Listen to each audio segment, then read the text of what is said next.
Note à propos du premier amour. Il serait hasardeux de vouloir préciser à quelle époque de sa vie Marcel Pagnol eut l'idée d'écrire le premier amour.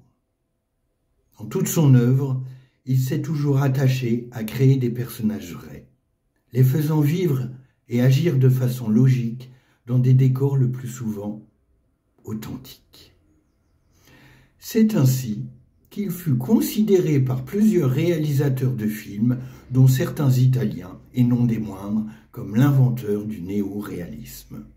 C'est dire qu'avant de prendre la plume pour évoquer la vie d'un groupe d'hommes et de femmes si éloignés des personnages de ses œuvres précédentes, il consacra plusieurs années à se documenter passionnément sur l'homme préhistorique.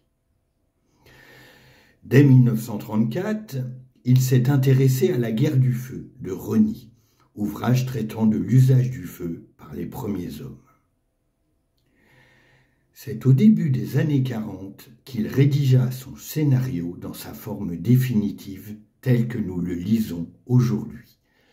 Nous vivons au milieu d'une tribu au temps de la préhistoire.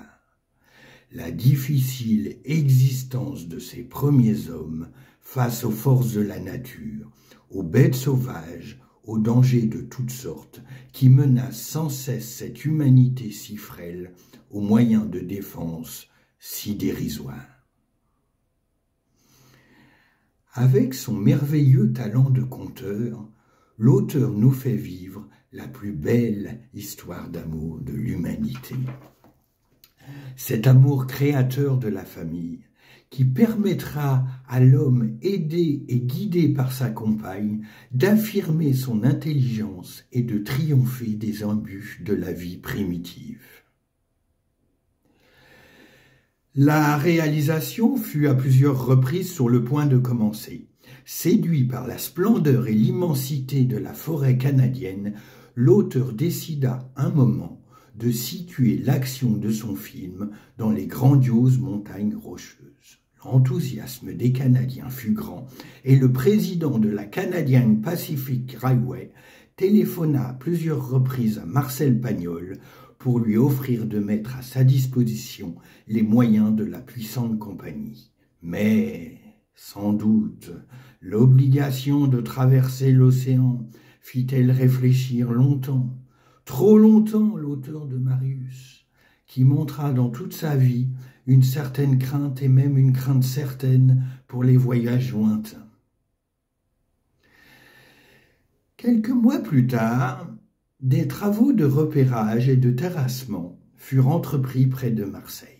Des routes furent tracées, conduisant au cœur de ces chères collines de la Treille.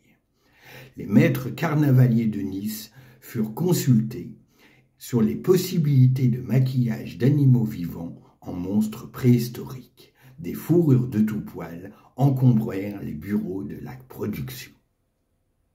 Enfin, des acteurs et des comédiens furent pressentis. Pierre Freinet pour le personnage du gardien des Haches, Gérard Philippe pour le rôle du héros et Jacqueline Pagnol pour le rôle de la jeune femme. Mais celle-ci se récusa en estimant qu'elle n'avait plus le physique d'une jeune fille de 16 ans.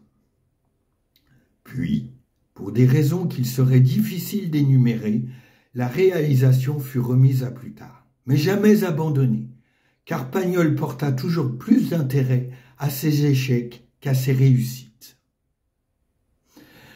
Son vieil ami, le grand réalisateur William Wyler, pour l'œuvre duquel il avait une grande admiration, se passionna pour le projet, et Pagnol rédigea à son intention les quelques notes, malheureusement incomplètes. Mais William Wyler, constamment sollicité par les grosses productions, n'a pas pu se consacrer à mettre au point un projet aussi pharaonique.